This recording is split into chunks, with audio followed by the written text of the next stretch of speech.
Welcome to ITEDST, IS Data Structure. Module 3, Algorithm. An algorithm is a set of instructions designed to perform a specific task.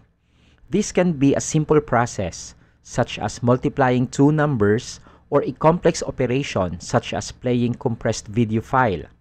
Search engines use proprietary algorithms to display the most relevant results from their search index for specific queries. In computer programming, algorithms are often created as functions. These functions serve as small programs that can be referenced by a larger program. For example, an image viewing application may include a library of functions that each use a custom algorithm to render different image file formats. An image editing program may contain algorithms designed to process image data.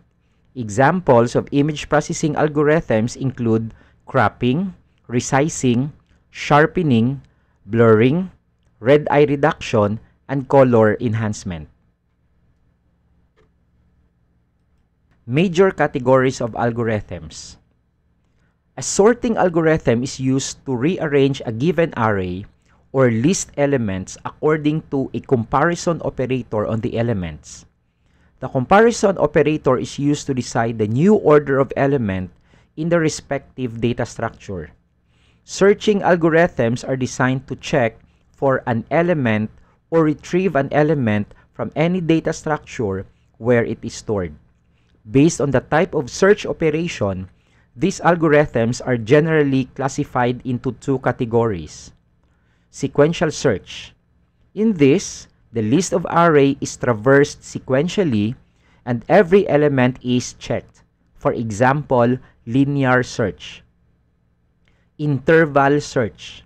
These algorithms are specifically designed for searching in sorted data structures. This type of searching algorithms are much more efficient than linear search as they repeatedly target the center of the search structure and divide the search space in half. The delete operation may be performed over one or more objects that satisfy the conditional expression defined for it. The delete operation may be used in conjunction with a list or any kind of list, where the user may select the objects to be deleted. Insert operation is to insert one or more data elements. Based on the requirement, new element can be added at the beginning, end, or any given index or position. Update. An update algorithm is to update the existing item in a data structure. This could also refer to new changes in terms of values or data values. Performance of algorithm is measured on the following properties. Time complexity is a function describing the amount of time an algorithm takes in terms of the amount of input to the algorithm. Time can mean the number of memory accesses performed, the number of comparisons between integers, the number of times some inner loop is executed, or some other natural unit related to the amount of real time the algorithm will take. Space complexity is a function describing the amount of memory or space an algorithm takes in terms of the amount of input to the algorithm. We often speak of extra memory needed, not counting the memory needed to store the input itself. So we have here some example in designing an algorithm to multiply the two numbers x and y and display the value in z. So we have, for example, in step 1, we are going to start the process. Step 2, declare three integers x, y, and z. Step 3, define the values of x and y. Step 4, multiply values of x and y. Step 5, store the output of step 4 in variable z. Step 6 is to print the value of z, and we stop the program. Alternatively, the algorithm can also be written as Step 1, start to multiply the values. Step 2, get the values of x and y. Then, we store the value of x times y to a variable z. And we are going to display the value of our variable z, and we end the program. Characteristics of an algorithm. The input is the data to be transformed during the computation to produce the output. Input precision requires that you know what kind of data, how much, and what form the data should be. The output is the data resulting from the computation. In terms of the output precision, it also requires that you know what kind of data, how much, and what form the data output should be. Definiteness. Algorithms must specify every step, and the order the steps must be taken in the process.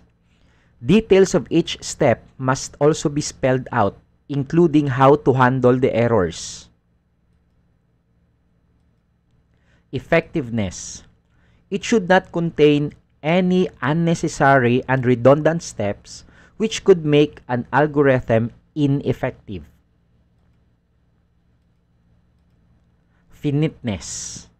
Algorithms must terminate after a finite number of steps. An algorithm should not be infinite and always terminate after definite number of steps. Independent. It should be such that it could be run on any of the programming languages. Let's go to pointer. Pointers are the variables that are used to store the location of value present in the memory. A pointer to a location stores its memory address.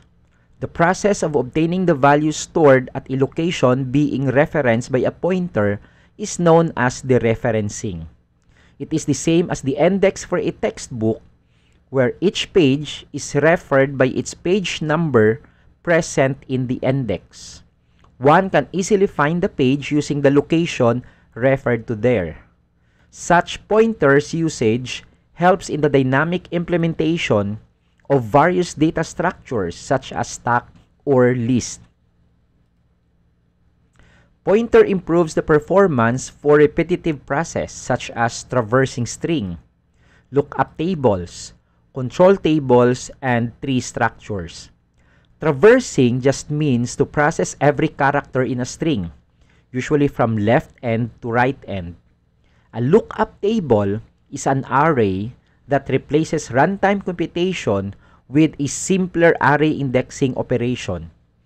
The savings in processing time can be significant because retrieving a value from memory is often faster than carrying out an expensive computation or input-output operation. Control tables are tables that control the control flow or play a major part in program control. There are no rigid rules about the structure or content of a control table. Its qualifying attribute is its ability to direct control flow in some way through execution by a processor or interpreter.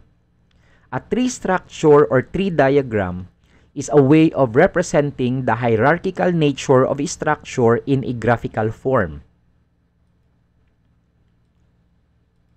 Pointer details.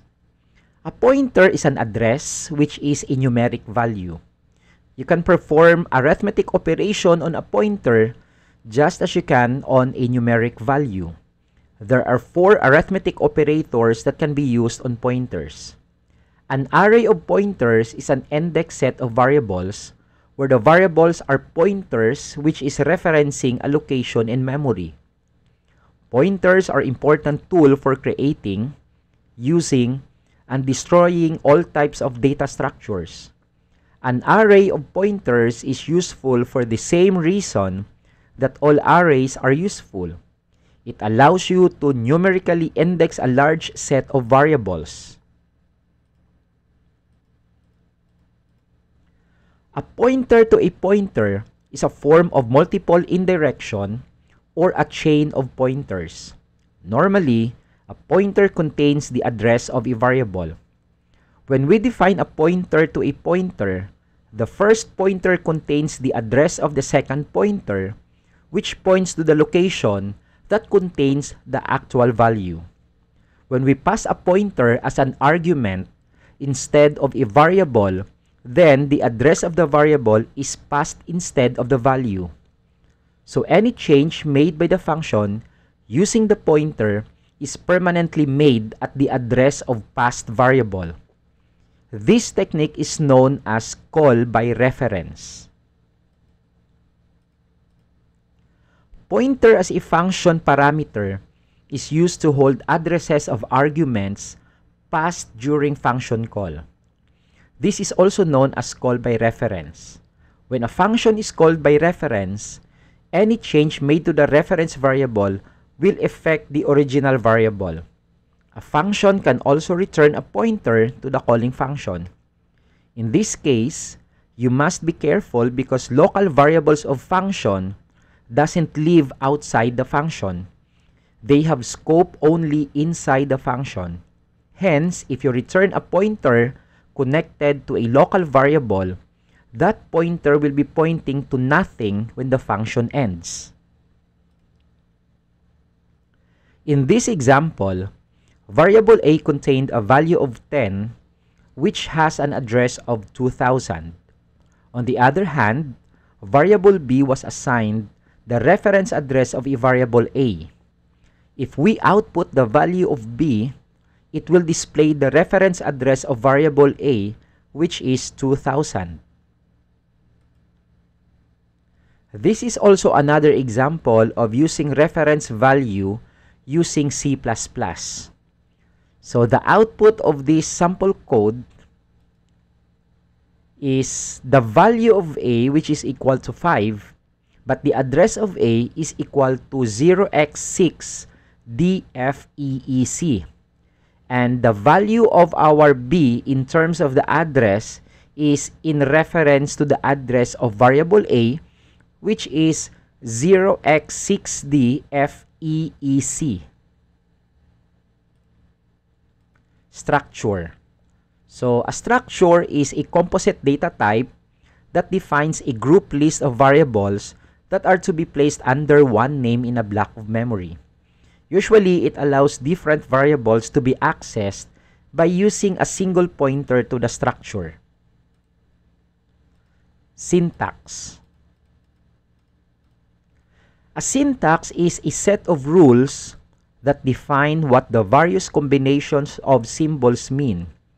This tells the computer how to read the code. Syntax refers to a concept in writing code dealing with a very specific set of words and a very specific order to those words when we give the computer instructions.